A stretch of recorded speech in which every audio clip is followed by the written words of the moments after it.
विराजमान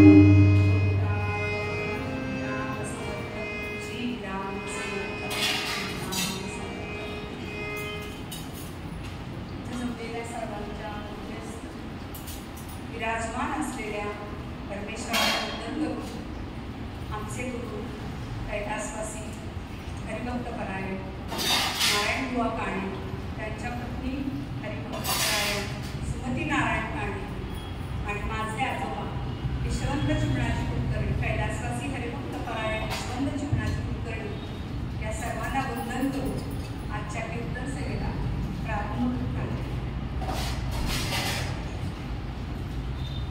भागवत धर्माचा पाया असणारे नाथ महाराज एकनाथ महाराज यांचा जन्म पैठणला भानदास महाराज यांच्या कुळात झाला. भानदास महाराज आणि सूर्यनारायणाचा उपासक त्यांचे चिरंजीव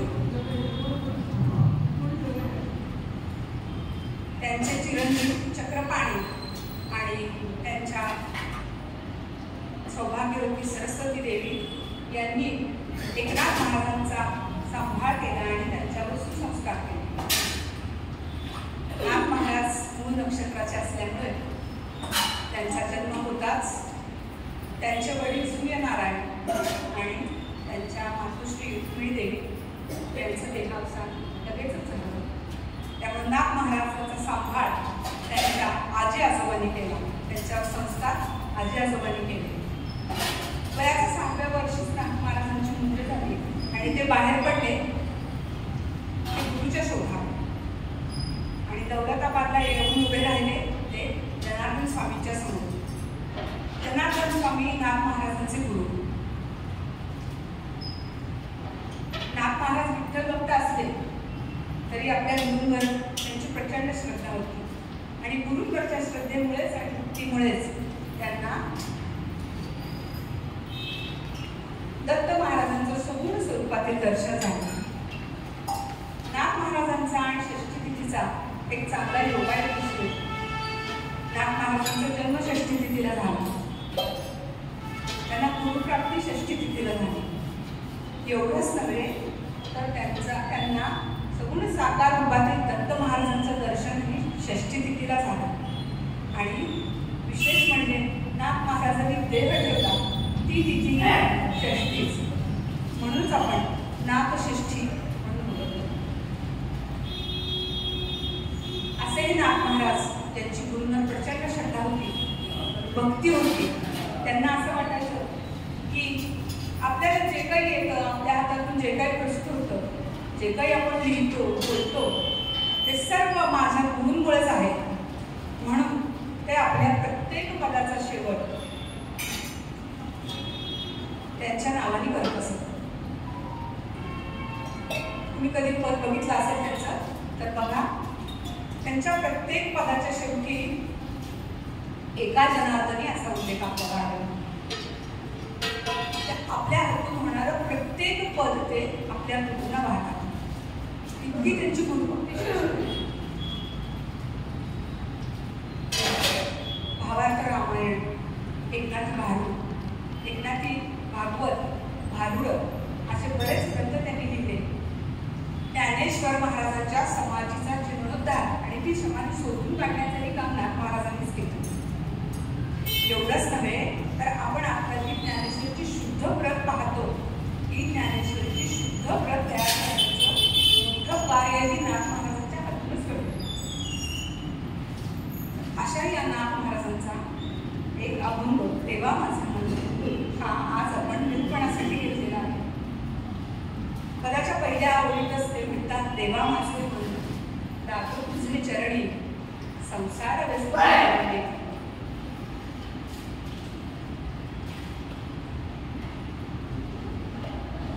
नाथ महाराज या पदात मागणं मागतात की देवा माझं हे जे मन आहे ते फक्त तुझ्या चरणाशी लागू दे.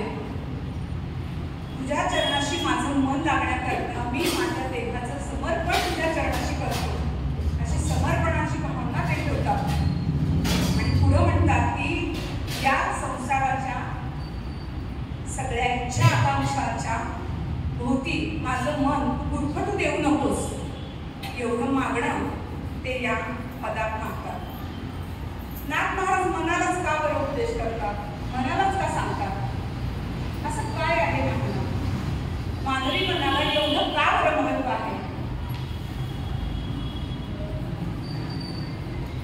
तर असं आहे, मानवी मन म्हणजे मला तर माहित नाही, तुम्हाला माहिती आहे का? ते काही लिक्विड आहे का?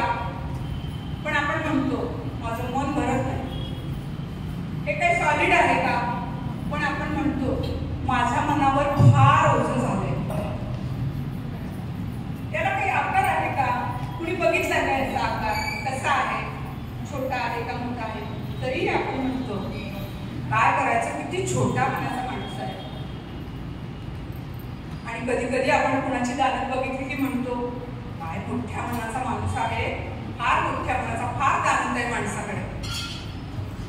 म्हणजे ह्याला आकार नाही आहे, रंगरूप काहीच नाही आहे, ते कुठं आहे हेही माहिती, तरी इथं कोणीतरी घर करून राहतं मला. आणि बरं काय, याला कुणी मारू शकत नाही तरीही या मनाला फार लागतं. कुणाचा एखादा शब्द असेल तर तो अगदी हमखास लागतो.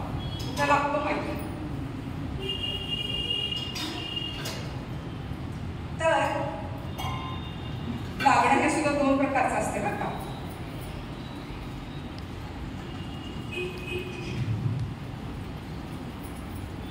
असणारी दोन प्रकारचं मनाचं. एक किस्सा होते, त्यांना एकदा घोडा घ्यायचा होता. ते गेले घोडे बाजारात. घोड्याच्या व्यापाराजवळ गेले.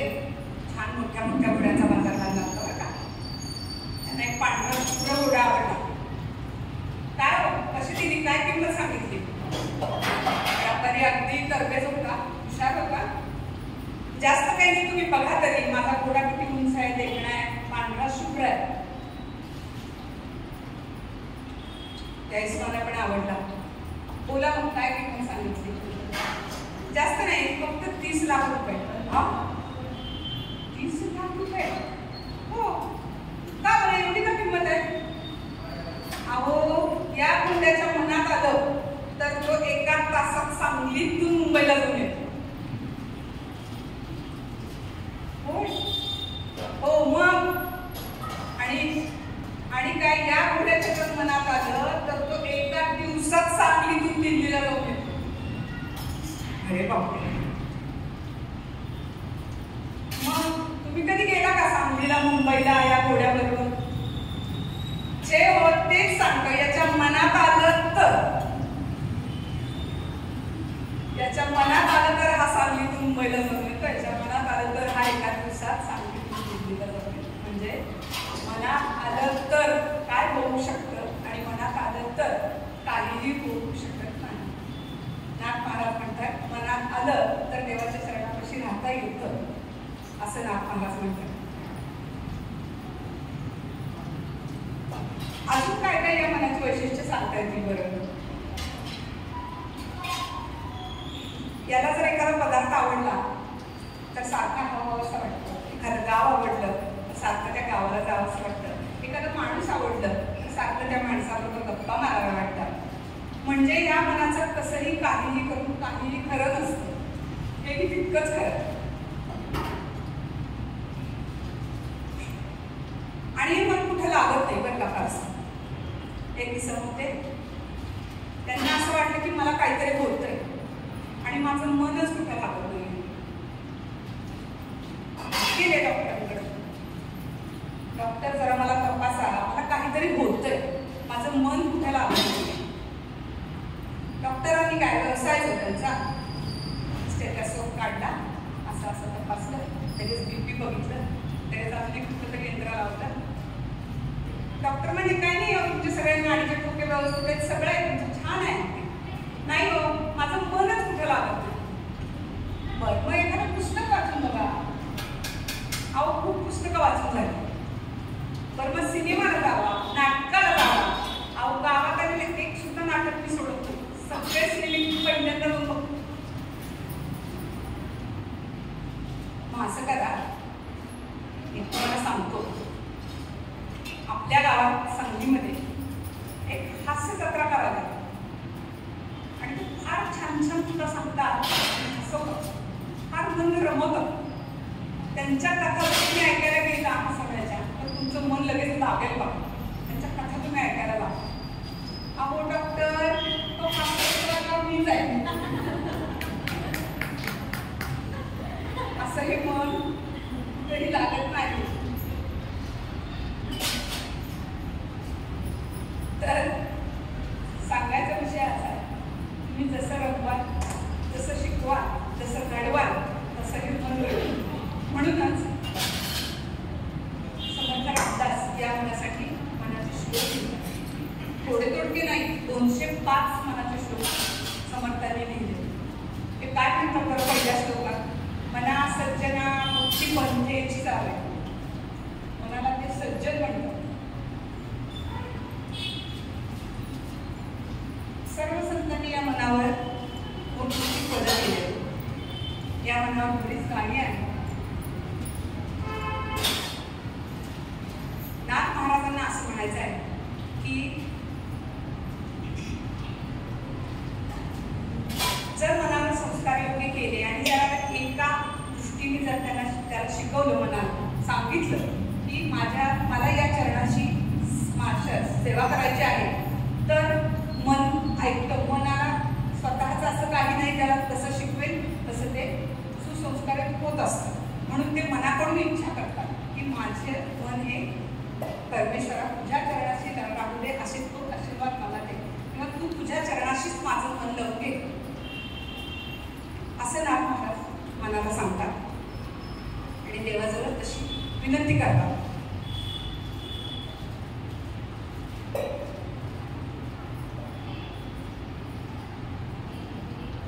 संसाराच्या या इच्छा, आशा, आकांक्षा त्याच्यामध्ये ते गुरफटून देऊ नकोस, असं नाथ महाराज मनाला सांगतात. पुढच्या वेळेत नाथ महाराज म्हणतात, नामस्मरण घडव संत समागम, वाऊवाची भ्रम नको देव. हे मन जर परमेश्वराच्या चरणात संदिग्ध राहायचं तर त्याच्यासाठी काय करावं असं नाथ महाराजांना वाटतं. तर सतत नामस्मरण करा, सतत देवाचं नाव घेतलं आणि संतांचा सहवास जर लागला तर या दोन्ही गोष्टी एकमेकांच्यावर कशा अवलंबून आहेत बघा. तुम्ही सतत नाम घेत राहिलात तर तुम्ही चांगल्या चांगल्या लोकांच्या सहवासात जाता, संतांच्या सहवासात जाता. आणि तुम्ही जर चांगल्या लोकांच्या सहवासात गेला तर तुम्ही नाम घेत राहता. म्हणजे या दोन्ही गोष्टी एकमेकांना पूरक आहेत. गोंदवलेकर महाराज म्हणतात,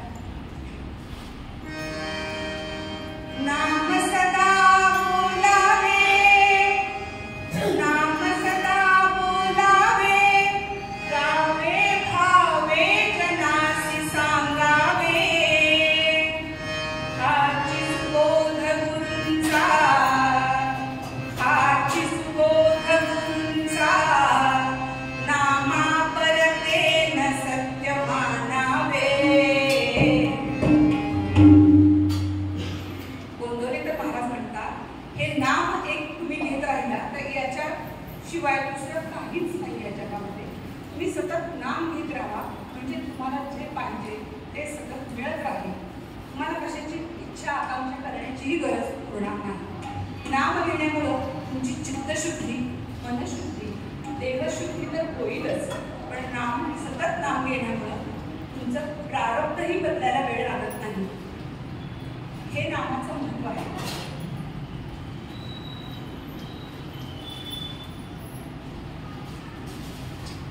नारद मुनी एकदा श्रीकृष्णाकडे गेले आणि त्यांनी विचारलं,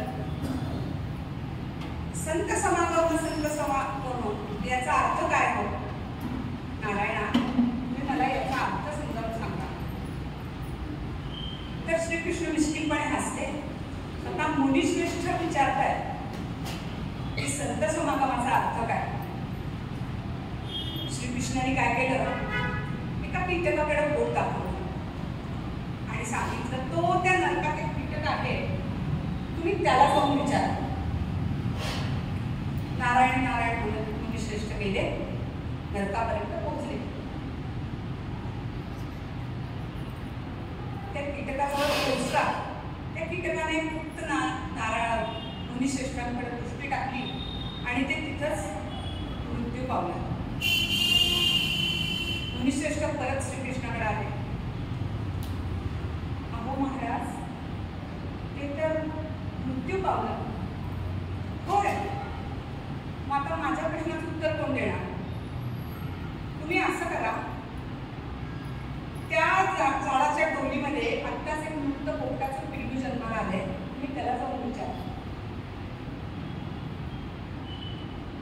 नारद मुनी त्या पोपटाच्या पिल्ल्याकडे गेले. त्याला अजून मान एक उचलता येत, डोळे किटकिले करून त्यानं फक्त महाराजांकडे बघितलं आणि ते तिथंच लुडकलं. मग यांना शंका आली की संत सहवास म्हणजे मृत्यू आहे का? ते थोडंसं जीवासाही करून परत श्रीकृष्णाकडे गेले. श्रीकृष्णाने सांगितलं तेव्हा ते पोपटाचं पिल्लूही. आता माझ्या प्रश्नाचं उत्तर कोण देणार? श्रीकृष्ण हुशार त्यांनी तरीही काही नाही उत्तर दिलं. त्यांनी सांगितलं तुम्ही असं करा मुनिश्रेष्ठ, त्या गोठ्यात एक गाईला पाडस झालं होताच. ते पाडस तुमच्या प्रश्नाचं नक्की उत्तर देईल. तुम्ही त्याच्याकडे जाऊ. नारायण नारायण म्हणत हे पर्यंत आवाजात पोचले आणि शुभ्र कपिलाबाईचं पिल्लू त्याच्याकडे बघत राहावं असं छान सुंदर. आणि मी त्याला विचारलं काय संत सहवास म्हणजे काय?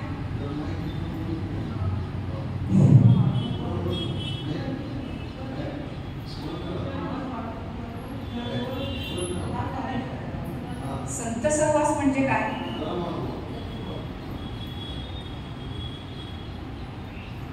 ते पांढर शुभ्र बछड त्यांनी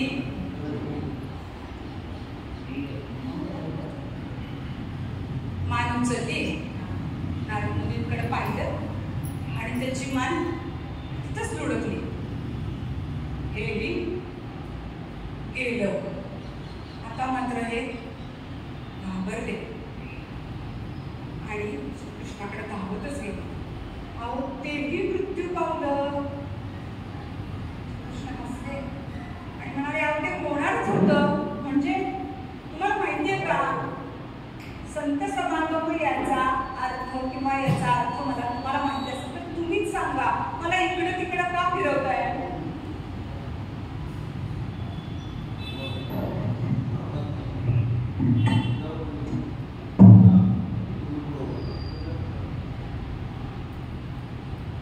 श्रीकृष्ण म्हणाले मुनिश्रेष्ठ तुम्ही असं करा, त्या राजवाड्यात एक राजकुमार जन्माला आला. तो राजकुमार तुमच्या प्रश्नाचं नक्कीच उत्तर देईल. तुम्ही त्याच्याकडे जा. मुनी म्हणाले अहो हे तीनही आता गेले. त्याचा राजकुमारला काय झालं तर नगर माझा काय हाल करते? तर तसं काही होणार नाही, तुम्ही जावा तर. नारद मुनी आले. पहिले 3 अनुभव होते गाठीशी. आता शांतपणे आले, छोट्या वाजवत बसले. छोट्याशा राजकुमाराला मांडीवर घेतलं, त्याला अंजारलं पिल्लू करून कानातली मांडीवर घेऊन त्याच्याशी अगदी हळूच कानात जाऊन विचारलं राजकुमार तुम्ही माझ्या एका प्रश्नाचं उत्तर द्या. राजकुमाराने डोळे उघडून असं बघितलं आणि सांगितलं काय विचारताय? मुनी बघितलं तर मुनी विचारताय संत समागम म्हणजे काय? तुम्ही माझ्या प्रश्नाचं उत्तर द्या.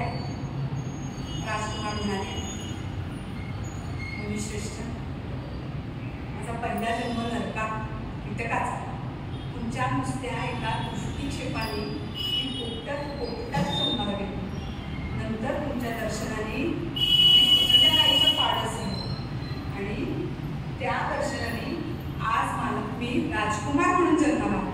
आणि आता या राजकुमाराच्या सुद्धा जन्मात मला तुमचं दर्शन झालं नुसतं तर या नरजन्माचंही मला पूर्णत्व प्राप्त झालं. हेच संत समागमाचं उत्तर आहे. नारद मुनी ऐकून धन्य झाले आणि श्रीकृष्णाकडे जाऊन म्हणाले, नारायण नारायण, तुमची लीला फार अगाध्य आहे आणि तुमची उत्तर समजावून सांगण्याची लीला तर त्याहून श्रेष्ठ आहे. कधी आयुष्यात विसरणारच नाही हो माणूस एवढं सुंदर सांगतं. नारायणाने नमस्कार केला, मुनीने नमस्कार केला नारायणाला, श्रीकृष्णाला, आणि आपल्या मार्गाला निघाले. कसं आहे, बाबळीच्या झाडाशेजारी केळीचं झाड वाढलं तर बाबळीच्या काट्याने केळीची पानं काढतात, पण लिंबाच्या झाडाशेजारी जर चंदनाचं झाड आलं तर चंदनाचा सुवास लिंबाच्या गाभाऱ्याला लागतो. म्हणून संतांचा सहवास हा असा सुवासिक असतो, संतांचा सहवास हा असा आशीर्वाद रूपी असतो. नुसता सहवास असला तरी माणूस व्यक्ती कुणी नाम घ्यायला प्रवृत्त होतो, त्याला घे म्हणून सुद्धा सांगावं लागत नाही.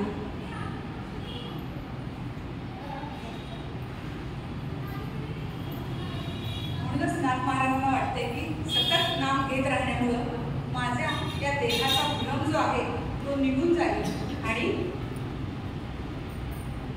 नामाचं महत्व त्यांनी म्हणूनच सांगितलेलं आहे. पुढच्या चरणात नाथ महाराज म्हणतात, पायी तीर्थयात्रा मुखी रामनाम, हाची माझा नेमसिद्धी देईल. नाथ महाराजांना काय वाटतं की देवाच्या चरणासानिध्य राहण्यासाठी काय काय करावं, तर मुखानं नाम घ्यावं, हाताने सतत टाळ वाजवावे, हाताने माळ घेऊन जप करावं, पायांनी तीर्थयात्रा करावी, म्हणजे या देहाच्या सर्व अवयवांचा उपयोग हा फक्त नामोच्चारासाठी, देवाच्या सेवेसाठी व्हावा, असं नाथ महाराजांना वाटतं. पायी तीर्थयात्रा मुखी रामनाम याचे एक ज्वलंत उदाहरण तुम्हाला सांगते. गणेशवाडीचे कीर्तन कलाशेखर कैलासवासी नारायणबुवा काणे चे गुरु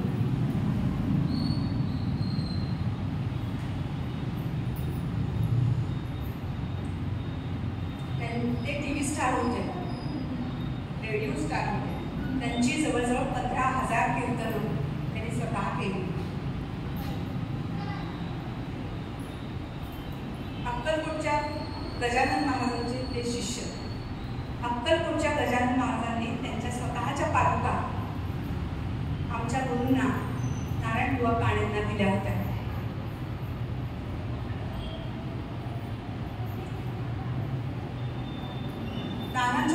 नारायणबुवा काणे म्हणजे नाना, आमचे नाना. नानांच्या मनात काय आलं की या पादुका डोक्यावर घेऊन आपण गणेशवाडी ते अक्कलकोट पंढरपूर मार्गे तीर्थयात्रा करावी. ही जवळजवळ 50-52 वर्षापूर्वीची कथा मी तुम्हाला सांगते.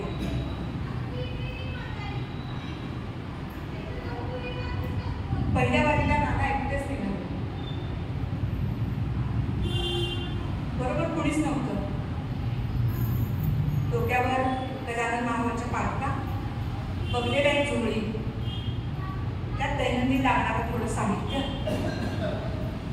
थोडे कपडे घेऊन नाना मनाचा हिया करून भक्कमपणे निघाले. त्यावेळी मोबाईल, हाताच्या अंतरावर हॉटेल, मिनरल वॉटर असं काही नव्हतं.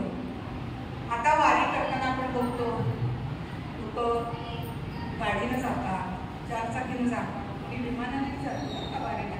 आपण नाही जाणारे, विमानानेही जाणारे वारीला लोक आहेत.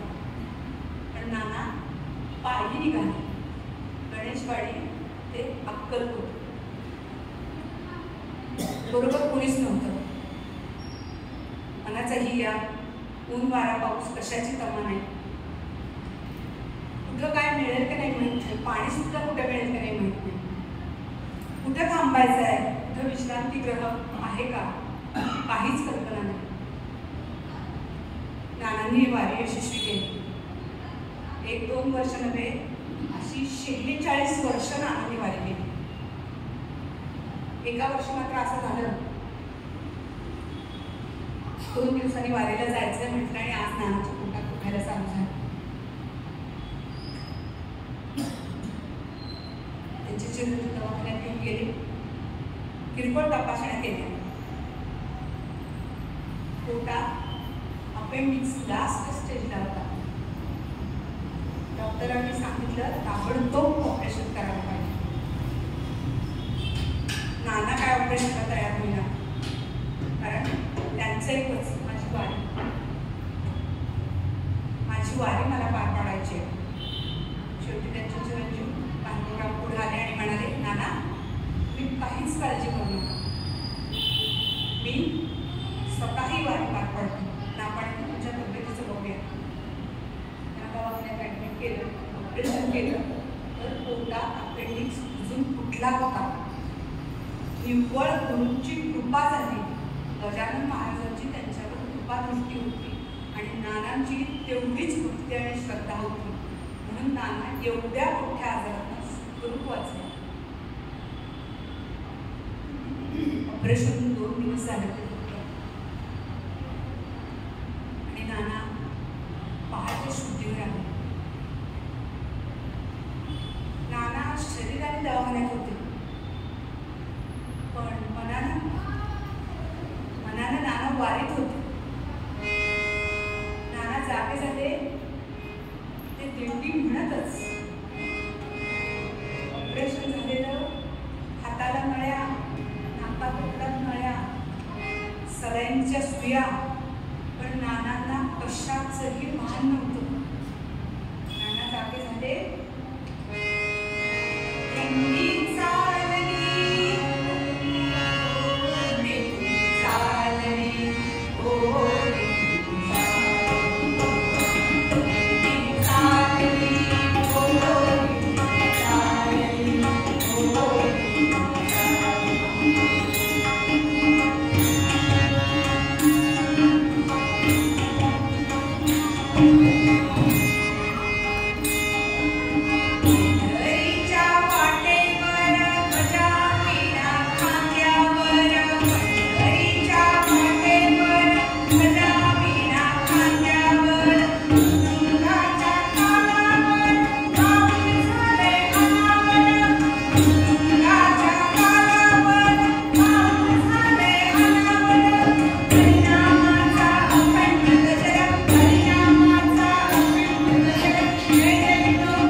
रामनामाचं एक उदाहरण तुम्हाला सांगतो.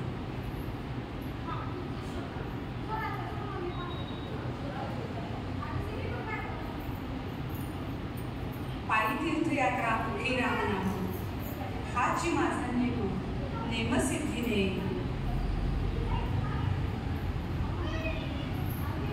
नागपाराचं वाटत होतं पायाने तीर्थयात्रा करावी आणि नाम घ्यावं, आणि हा माझा नेम परमेश्वराकडून पूर्ण सिद्धीच न्यावा.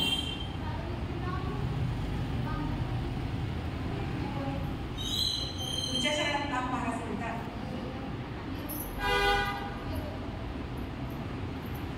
मुक्ती रामनाम हाची माझा नेम सिद्धीने.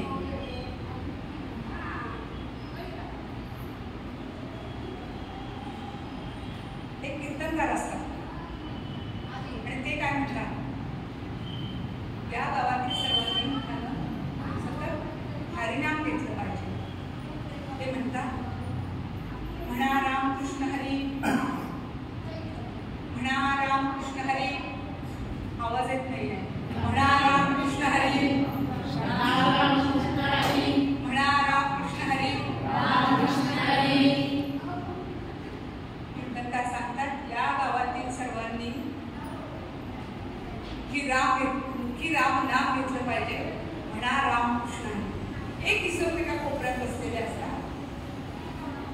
ते काही केल्या नावच घेत नाही, म्हणतच नाही. व परत सांगतात म्हणा रामकृष्ण हरी रामकृष्ण हरी, तरीही ते नाव घेत नाही. कीर्तनकार विचारतात का हो, मला बोलता येत नाही का? मी मला इथे बोलता अहो म्हणा की रामकृष्ण हरी. हो बुवा, मगाच्यापासून तुम्ही म्हणलात की या गावातील सर्वांनी हरिनाम घेतलं पाहिजे, या गावातील सर्वांनी मुखी रामनाम घेतलं पाहिजे. मी या गावचा नाही. कसं आहे, एखादा जर कपाळ करंट असला की नाही तर त्याला सांगून सांगून सुद्धा त्याच्या मुखी नाम येतच नाही. आपल्याला सगळे सगळं कानी कपाळी ओरडून ओरडून सांगतात, नाव घ्या, नाव घ्या, देवाचं नाव घ्या, देवाचं नाव घ्या. पण देवाचं नाव घेण्यासाठी मनात थोडी भक्ती असावी लागते. देवाचं नाव घेण्यासाठी मनात थोडी श्रद्धा असावी लागते. देवाचं नाव घेण्यासाठी सहवास कसा असावा लागतो. त्याशिवाय मुखात देवाचं नाव येत नाही. की रामनाम हाची माझा नेमसिद्धीने तुमच्या तोंडात मुखात सतत देवाचं नाव आलं तर तुमचा जो काही नेम आहे तो सिद्धीच तो नेम. शेवटच्या चरणात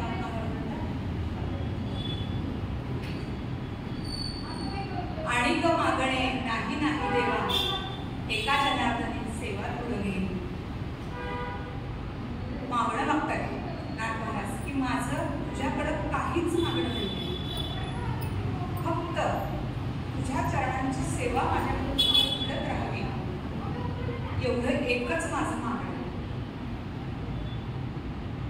यामुळे दोनदा नाही नाही आला. एखादी गोष्ट कोण 2 वेळा सांगतो, तो हट्ट करतो. लहान बाळ, मला आत्ता पाहिजे म्हणजे पाहिजे, पाऊस पडतोय मला चित्रित पाहिजे म्हणजे पाहिजे. आई म्हणते तसं नाथ महाराज बाळ म्हणून देवाकडे हट्ट करतो. छोटस माझं आणि काहीच मागणं नाही, आणि का मागणे नाही नाही देवा, तुझ्या चरणांची सेवा माझ्याकडून होऊ दे, एवढं एकच मागणं आहे.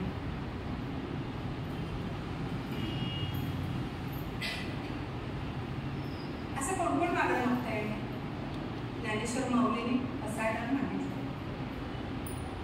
तुकाराम महाराजांनी ह्याची दान देगा देवा, तुझा विसर न बाबा म्हणून सांगितलं. आणि आपली आई मागते बरोबर. देव जरी माझं कधी भेटला, माग हवे ते माग म्हणा, म्हणेन प्रभू रे माझे सारे जीवन देईन बाळा. तसे हे संत असतात की नाही, हे संत आई अगदी आई म्हणून आपल्यासाठी देवाजवळ मागणार. अशाच एका त्यागी आणि आपला बोललेला शब्द खरा करणाऱ्या संतांचं चरित्र आपण कथाभागात पाहणार आहोत.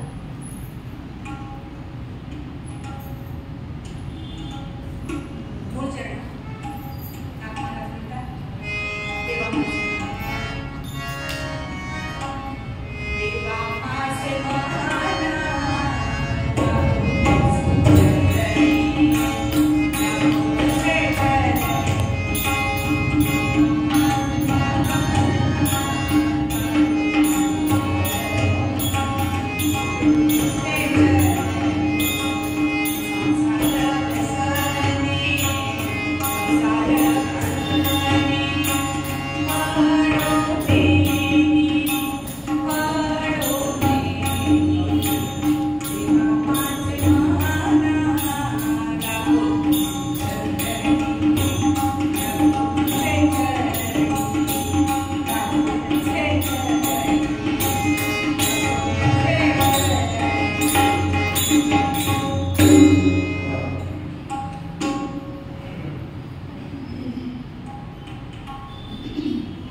तिचं नाव होतं वंका.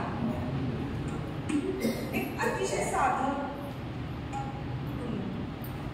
पूर्वी बलुतेदारी पद्धत होती. म्हणजे काय तर व्यवसायानं माणसाची नावाची ओळख पाहिजे. सोनं चांदीचा व्यवसाय करणारा सोना, रुपयाचं काम करणारा परी, लोखंडाचे काम करणारा लोहा, असं राखा मडकी घडवायची, मातीची भांडी करायची, मातीपासून काही भांडी कुणी वेगवेगळी तयार करायची, त्याच्यावर नक्षी काम करायचा हा व्यवसाय करायचा. आणि म्हणून त्याला राखा कुंभार म्हणून ओळखलं जायचं. राखा सकाळी उठायचा, रानावनातून वेगवेगळी माती आणायचं, कोळशाची घर, भाताचा भुसा, असं सगळं गोळा करून आणायचा आणि चिखल तयार करायचा मातीचा. तोपर्यंत त्याची पत्नी काय करायची, घरातलं सगळं काम उरकायची, स्वयंपाक, धुणं, भांडी, आणि आपल्या पतीला मडकी तयार करण्याच्या व्यवसायात मदत करायची. एकमेकांना मदत केल्यामुळं, एकमेकांच्या व्यवसायाची माहिती झाल्यामुळे त्यांच्यात वेगळा सुसंवाद होता.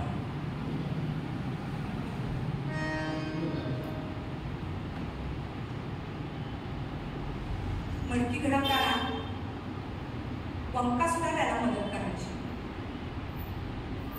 आणि ते काम करताना सतत विठ्ठलाचं नाव घेण्यामुळं त्यांच्या कामात कोणता राग, क्रोध, द्वेष काही नसायचा. शिवाय अगदी वेगळ्या आनंदात ते काम व्हायचं.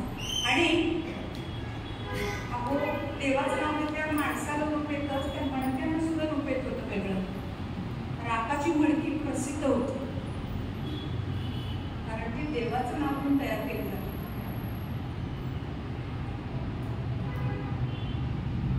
विठ्ठलाचं नाव घेत त्यांचं काम चालू असायचं.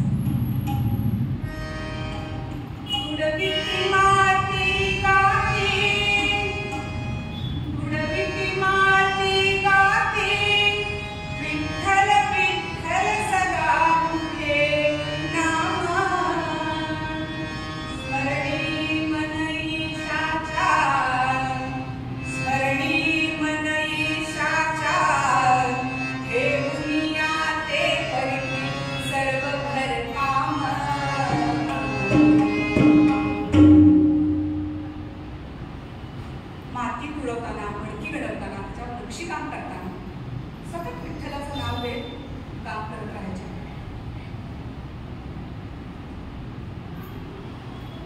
एकदा काय झालं, राखानं ही अशी मडकी तयार केली.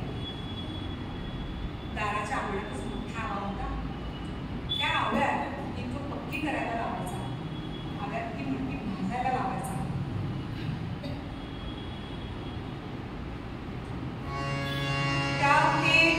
बहुते घटमृतिकेचे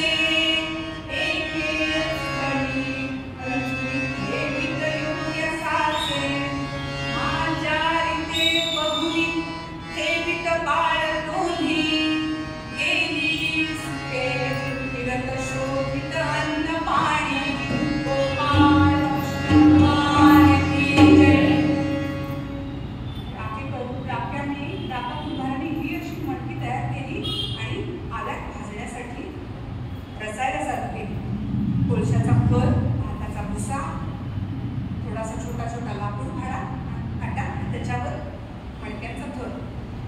तो आत जायचा, मडकी घेऊन येऊन तिथे लावायचा.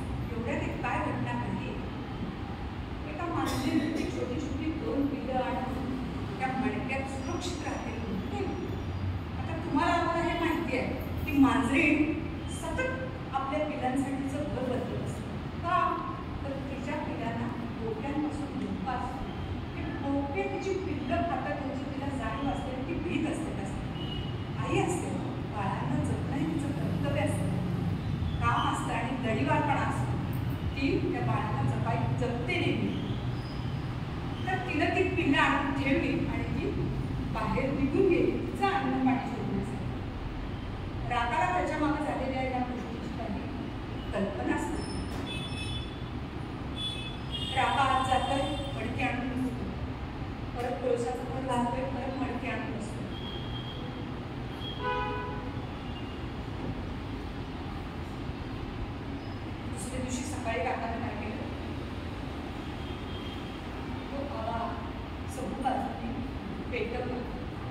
एवढंच नव्हे तर त्याने स्वतः खात्री केली की आवाज चौपासून पेटला आहे का. प्रामाणिकपणे काम करणारे व्यावसायिक किंवा जे लोक असतात ते स्वतः प्रत्येक कामाची खात्री करतात. ते कोणतंही काम दुसऱ्यावर सोपवत नाही आणि म्हणूनच त्यांचं काम उत्कृष्ट होत असतं. तसं रापाने काय केलं, आवाज चौक बाजूने पेटलाय का तर आपली मडकी भाजणीला खात्री केली. एवढ्यात ती जी मांजरीण गेली होती फिरायला ती धावत पळत आली.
सारखी कुठून तरी जायला त्या आव्यात वाट आहे का ते शोधत होते.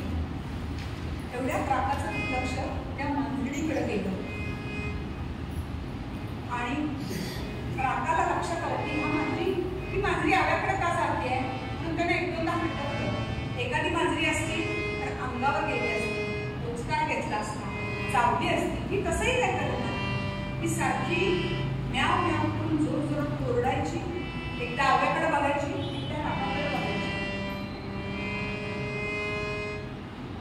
आगीचा भडका झाला आणि त्या आईच्या जीवाचाही भडका झाला होता.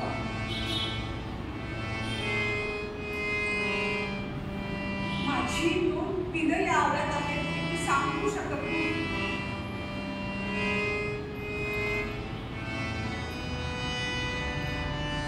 अतिशय व्याकुळ झाली, अपतिक झाली आणि म्याव म्याव म्याव करून ओरडायला लागली. तिची दोन लेकरं त्या गाड्यातली होती आणि जाळ हा म्हणून लागलेला. आता माझ्या पिलांचं काय होणार. तिचा पान्हा पाझरत होता आणि ती जीवाच्या कांताने ओरडत होती, म्याव म्याव करून.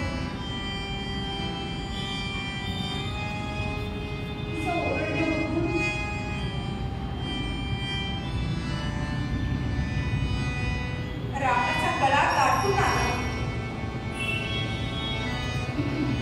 खाणं व्याकुळ झाला. राका म्हणाला, पांडुरंगा आज मी तुम्हाला जीवदान दिलंच नाही रे, पण या मांजरीची पिल्लं जर या आव्यात अडकली असतील ना तर त्यांना मारण्याचं पाप मात्र माझ्या माथी लागेल रे पांडुरंगा.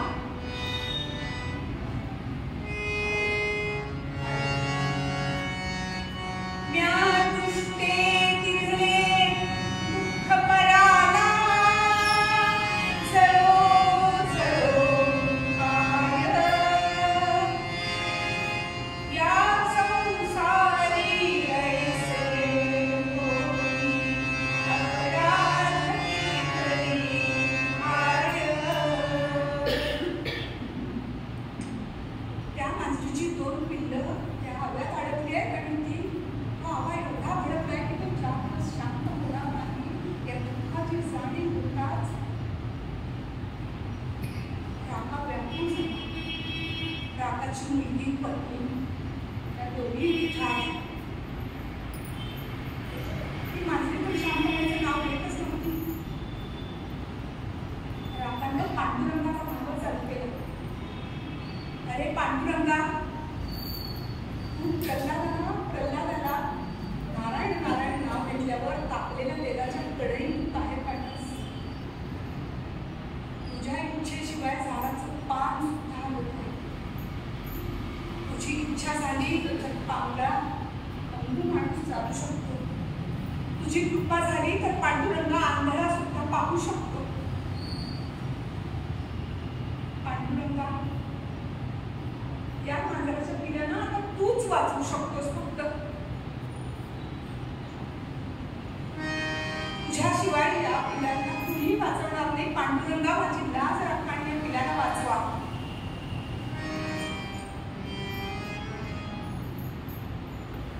राका म्हणाली, राकाची कन्या वक्का म्हणाली, बाबा आपण ही पिल्लं वाचण्यासाठी काहीतरी त्याग केला पाहिजे. राका म्हणाला, ही पिल्लं माझ्यामुळे या आव्यात अडकली आणि या पिलांच्यासाठी मीच स्वतः त्याग करणार आहे. एवढं म्हणून मला नंतर त्यानं तशी तिथं शपथ घेतली. माझ्या पिले वाचते, माझ्या पिले वाचते, तरी हा संसार सोडून देवा. भार्या कन्येसह मे, भार्या कन्येसह मे, यदृच्छेने करीन तव सेवा.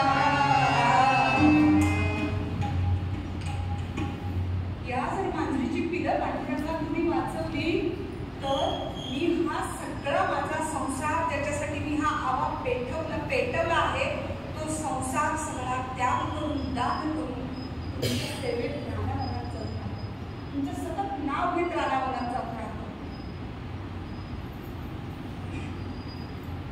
त्या गडका झालेल्या आव्याकडे बघत राका, पंखा, पंखा एवढंच नव्हे तर ती मांजरी सुद्धा 4 दिवस तिथं बसून राहिली. त्यांनी साधा पाण्याचा घोट सुद्धा घेतला.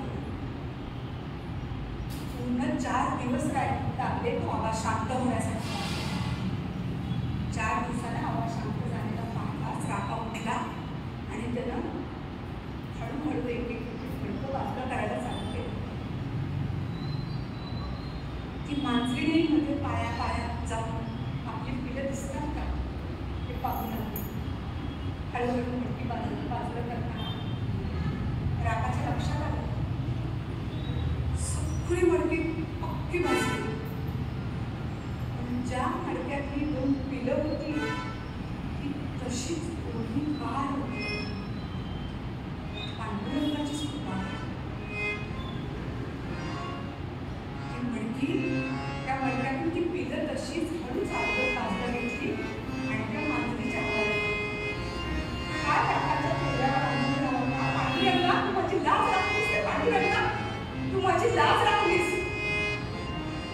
एवढं म्हणताना त्याला शपथ घेतली की विसरायला होती बरं का. मला म्हणायचं खरा समजत. राकाच्या त्या क्षणी लक्षात आलं की ही पिल्लं वाचली करते संसाराचा त्याग मला चालून राहणार आहे ही मी शपथ घेतली आहे. त्या गरजू लोकांना त्यांना बोलवलं. सगळं सगळं होतं नव्हतं. सुखा समाधानानं छोट्याशा घरात झोपडीत राहणारे कपडा, लत्ता, भांडी, कुंडी सगळं सगळं दान केलं आणि अंगावरच्या कपड्यांशी तिलाचं नाव घेत ते कुटुंब थेट पोचलं ते दिंडी म्हणून.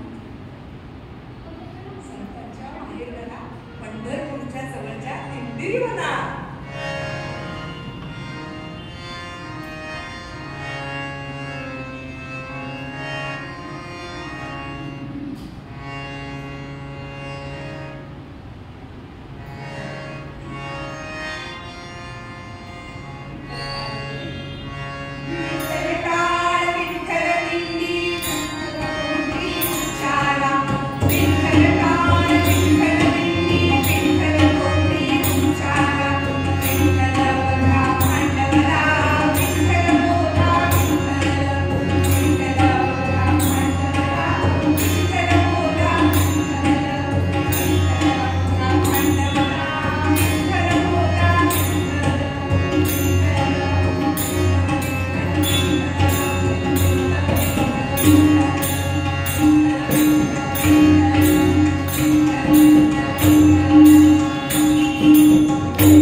नंतर परत नव्यानं सगळं सुरू करायचं. परत श्री गणेश दिंडी मला थोडासा लाकूड मला शोधायचा, सरपण शोधायचं आणि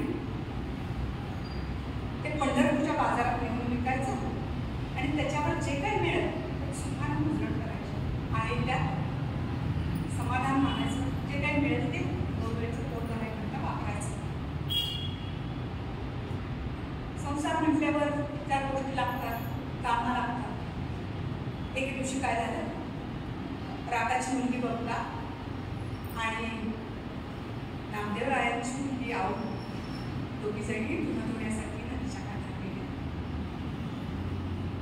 धुणं धुताना पायरीवर शेजारी शेजारी बसले, धुणं धुतात. पंखाचं धुण्याचं पाणी आऊच्या अंगावर उतरलं. आऊ म्हणजे नामदेव रायांची नाही. तिला त्या राग आला, माझ्या अंगावर तुझं पाणी उडता कामा नये. माझं पाणी तुझ्या अंगावर उडलं तर चालेल.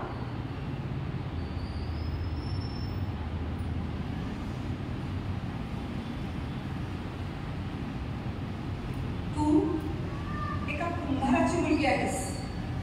गाढवं फिरवणे, माती तुडवणे, मडकी तयार करणे असा व्यवसाय तुझे वडील करतात. पण माझे वडील नामदेवाचे श्रेष्ठ भक्त आहेत, विठ्ठलाचे श्रेष्ठ भक्त आहेत. माझे वडील विठ्ठलाचे श्रेष्ठ भक्त आहेत. त्यांच्या हातून पांडुरंग जेवतो. तुझं पाणी माझ्या अंगावर अजिबात येता कामा नये.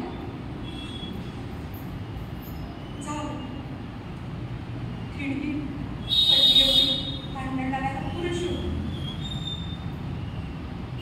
आऊ हिच्या वडिलांना बोलली, हो कुणाच्या कोणताच्या तिला ते ठोकलं नाही. तिचा स्वाभिमान जागा झाला. प्रत्येक मुलीला आपल्या वडिलांच्या विषयी मनात फार कळकळ आणि प्रेम असतं. तिला राग आला. पांडुरंगाचा भक्त म्हणवतीस ना तू वडिलांना, महाभेदभाव असता. सगळे भक्त एकसारखे असतात. तुझे वडील भक्त आहेत तर माझे वडील भक्तच आहेत. असला भेदभाव पांडुरंगाच्या भक्तात कधी करत नाही.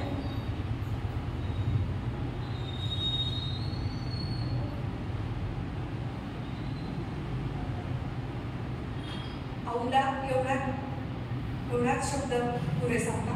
तिनं ते सगळं भांडण जाऊन वडिलांना सांगितलं. नामदेव रायांचा राग आला, भेदभाव या शब्दाचा राग आला. ते तडक उठले आणि पांडुरंगाकडे गेले.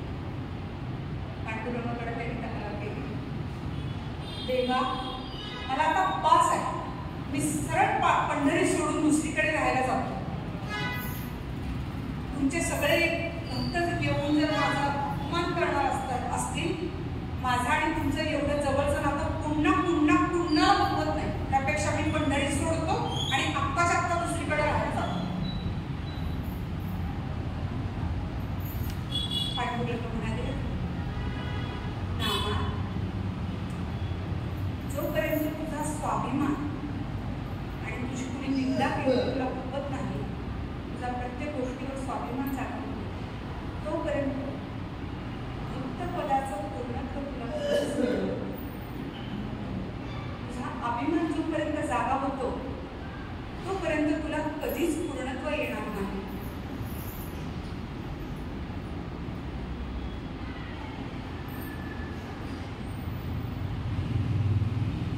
तुला जर खराच भक्त व्हायचा असेल तर तुझा अभिमान पूर्ण कळाला पाहिजे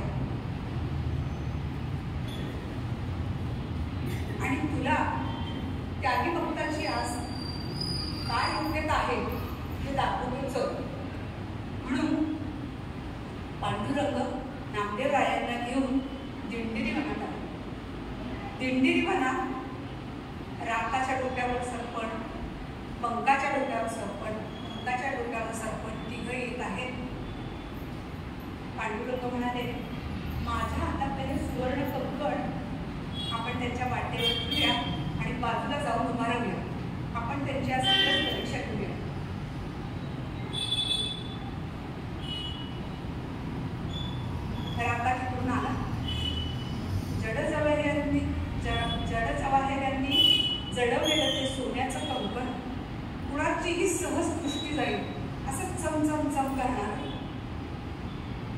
रागाच्याही दृष्टीपटात ते आहे.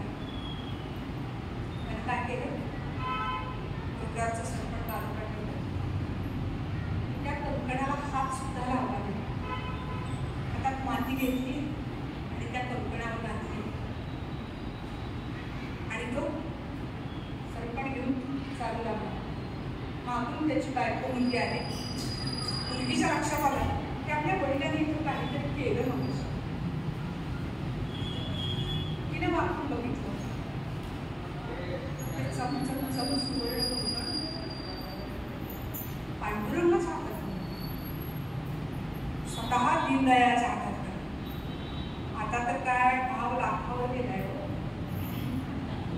आपण नुसतंच म्हणायचं सोन्याचं सोन्याला घायला द्यायचं, सोन्याचं कंकण. असं ते सोन्याचं कंकण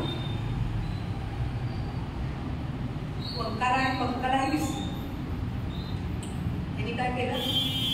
काढलेलीच माती परत त्याच्यावर घातली, हात झटकले आणि मागं गेले वडिलांच्या. पांडुरंग म्हणाले, नामा पाहिलंच काय? काय केलं त्या तिघांनी? नामदेव राय अचंबित झाले. एवढ्या पांडुरंगाच्या लक्षात आलं की वंका पळत पळत जाऊन आपल्या वडिलांना काहीतरी विचारते. पांडुरंग म्हणाले, चल आपण ते काय बोलतात ऐकू. पुढे आले. वंका आपल्या वडिलांना विचारत होती, बाबा मगाशी तिथं मागं तुम्ही पसावर माती का उलटली? राका सांगताय, बाळा जवाहरांनी जडवलेलं सुवर्णाचं कंकण तिथं होतं. तुम्हाला दोघींना चुकून त्याचा मोह होऊ नये म्हणून मी थोडी माती त्याच्यावर ठेवली. असं का? पण तिथे तर मातीशिवाय आपण दुसरं काही दिसलंच नाही बाबा. रागापेक्षाही काकडभर जड तिला त्याची मुलगी आणि त्याहून सरस त्याची पत्नी. कोणत्याही गोष्टीचा मोह नाही, लोभ नाही. प्रामाणिकपणा, जे मिळेल त्यात समाधानी राहणे, जे आहे तेवढंच वापरणे, कोणत्याही गोष्टीला लोभ करणे नाही. या संस्कारात वाढलेले होतं. नामदेवराय पुढे आले आणि त्यांनी हात जोडले. काका मी खरंच तिघही श्रेष्ठ आहे. तुझी भक्ती बघून मी आज धन्य झालो.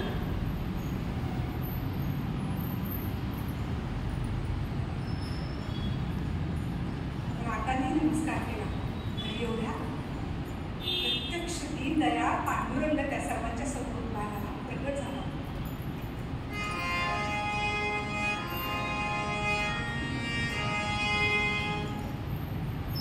पांडुरंगाला बघून सर्वांनीच हात जोडले.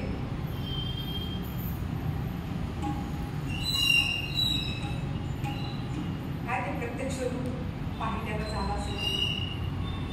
जर धनाचा लोभ केला असता, मोह केला असता, तर असं प्रत्यक्ष दर्शन त्यांना मिळलं असतं का?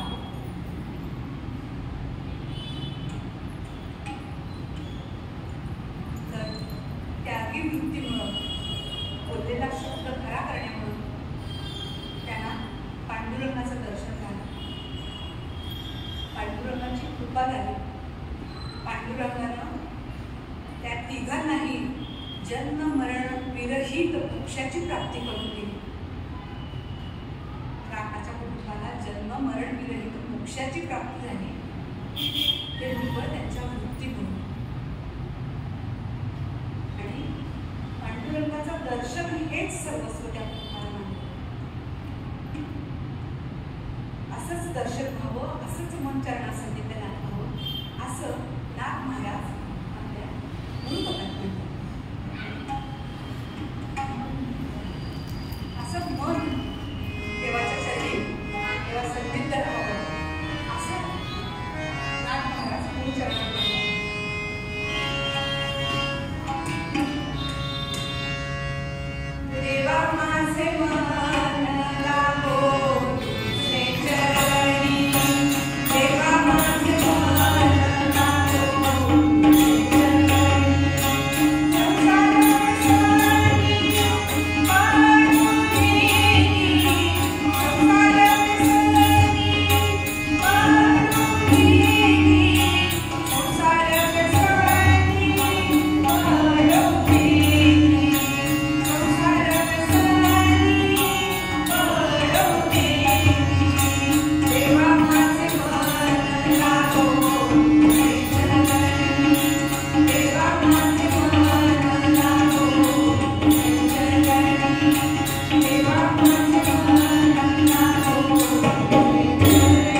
नमस्कार. दिनांक 25 मे ते 31 मे म्हणजे उद्याचा रविवार शनिवार अखेर इथं समोर गुरुकुल काणे संगीत विद्यालय